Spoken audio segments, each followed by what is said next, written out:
Hey, welcome to the Morrow Marriage Podcast. Today's an exciting episode. We both know that's not true. Now, I don't know where your mind's going with this, but this is a great tool. But like all the tools, we have our own twist. Validation versus keeping the peace. Why you need to stop talking about sex if you're not having sex. That it is the man's fault. Marriage sucks. I'm Cass. I'm Kathryn. You go in and you lay a boundary without connection. It breeds more disconnection. Why are you in this messy marriage? And it's not what you think. Don't do that, because then that is not authentic. That's fake, and you're trying to be somebody that you're not. You need the foundation to have the intimacy. But right now, you need to rebuild the foundation. We're Morrow Marriage. Let's flip divorce statistics with the new marriage.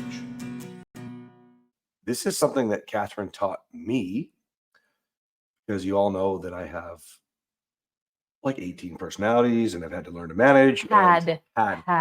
We're down to about 3. So here's the thing. If you've seen some of the episodes on our podcast about reality checks, and also certainly this is something that we teach in our programs. It's very, very real. And it doesn't mean that you're crazy, guys. It doesn't mean that you're kook at all. It just, your perception is always your perception, and your partner's perception is always going to be different. And so sometimes reality is a little skewed because we go internal, right? We go inside and try to protect ourselves, which is what defensiveness is. And if you know my standpoint, you cannot be protecting your partner. You cannot be protecting your future if you're defending yourself. And that's probably the biggest challenge that you have is defensiveness. Yes. And I would say that that's not my biggest challenge, but of course it's a challenge. It's a struggle for everybody because we all hurt inside, right? We take things personal and we want to protect ourselves. So anyways, I digress. One of the things that Kathryn really figured out early on was we both know that's not true. Do you want to give a story? I don't know if I have a specific story. I've used this a lot, and I teach this to my women. But the reason that we use this is because when you are struggling with communicating with someone who is in their own reality, Their own world. Let's try to make it a little less scary. Yeah, they're in their own world. Yeah. Their perception is just not truth, let's say, because everybody can have their own perception and both perceptions can be valid. But when it's a little bit skewed, they see things from a perspective that it actually isn't real. For example, somebody could say something and the other person could hear it completely differently. Like you said, different words. Cass would be like that. Mm-hmm. He would say, "You just said," and he'd say something, and I would be so caught off guard. I'd say, "I don't know what I said, but that wasn't it." My favorite example is just really fresh because we use it a lot, and I just put it in the book, MorrowMarriage.com/disrupt. The book's coming out, guys. We're announcing it, the release date this week, and the plans for promotions. Shameless plug. The example I love is the gum story, right? Kathryn was saying, "Can I take the gum?" I was going to throw it out the window, and she's like, Let's tell the gum story for anybody that hasn't heard it. "Oh, okay, sure." So we were driving through traffic and he took the gum out of his mouth and he rolled down his window, but there were cars driving by. So I said, "Do you want me to throw it out my side?" And he looked at me and he said, "Why the fuck would I want you to throw it out your side?" And I said, "Well, there's no cars over here."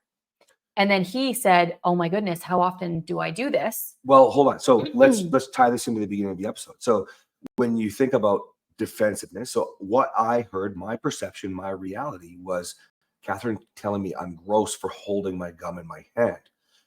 Unknowingly, in my reality, I wasn't in hers, where she was saying, "Oh, no.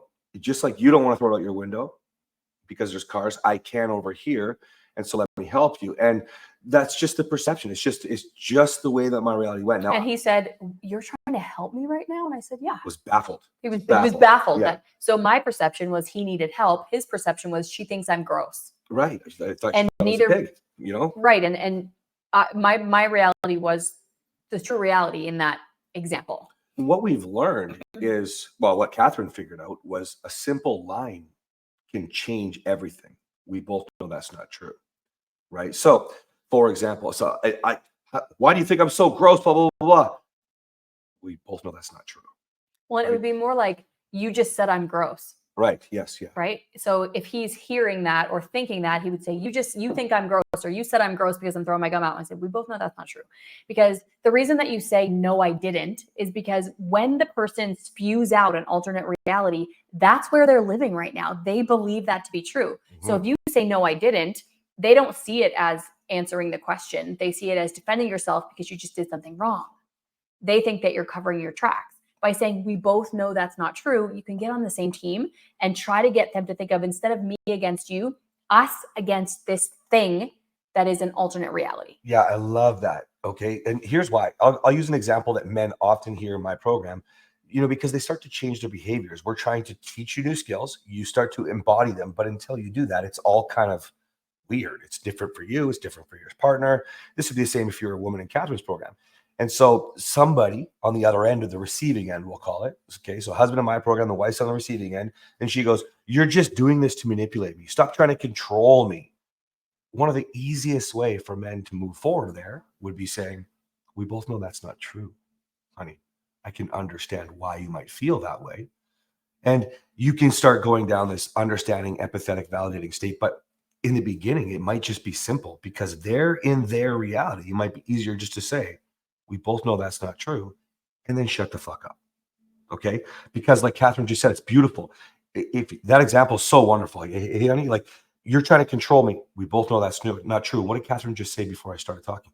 You get on the same team, Yes. and it's us against the thing, That's not right. that's not true, which is me against you. That's right. Like, there's so much of a power play in a relationship, guys, when it's gone so bad, when it's gotten so ugly, when there's bitterness, contempt, all stemming from the original defensiveness, right? Those 4 horsemen from the Gottmans. And so if you can understand that you are trying to move the marriage forward, if you're listening to this show, okay, then your partner might feel like you're trying to control them, but you need to be on the same team. Yeah, you need to be on the same team. Yeah, I love it. So this doesn't have to be a long episode. I don't have anything to add. I think it's so simple, guys. If your partner is in an alternate, I'll call it reality, okay, their perception, don't take that as a bad thing.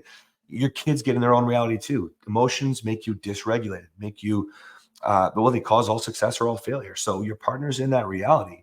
Just quite simply, don't jump in the crazy train like Kathryn would say. Just say, "We both know that's not true." I have one last thing to add, Please, because yeah. when your relationship gets healthier and when you're well on your road to healing, you only have to say we both know that's not true if your partner really is in this alternate reality where the perception is so skewed. Oh, yeah. My husband trusts me so much now. We've done so many reality checks that I can just say, "Honey, that didn't happen," or "Honey, that's not true," or "Honey, that's not what I said." And he's done so much growth that he can reflect and say, "Okay, I trust my wife. I know that she's not going to lead me down a path. I don't want to go down any bad path. He knows I don't want to go down that. I don't want to send him down that. And I definitely don't want to go down that path together because it takes a long time to come back once you go down the crazy train." Wild ride. So when your relationship is healthier, you can scrap "we both know that's not true" unless your partner is highly triggered or highly overwhelmed, highly emotional, going back into an alternate reality. And you can just say, "Honey, that's not true." I'm really glad that you brought that up because most of you won't have the brain issues that I had. Let's get real, okay? I'm a mess up there and I had to do a lot more work than most of you would have to do. So just understand that it is kind of weird and it does cause a little conflict to say we both know that's not true. But if you understand that this is just a means to an end, it's just a blip in time for the decades of happiness, that you're getting on the same team, it just solidifies you're not engaging. Think about it like your partner losing their mind and slamming doors and smashing iPads, okay? They can be angry. They can't do that behavior. But if you start to jump on that crazy train too, "Oh, fine, fuck you," and start throwing shit, it's the same thing. We both know that's not true. Just keep it super simple and move everything forward. Cool? Yep, that's right. All right, guys. We'll see you on the next one. Bye.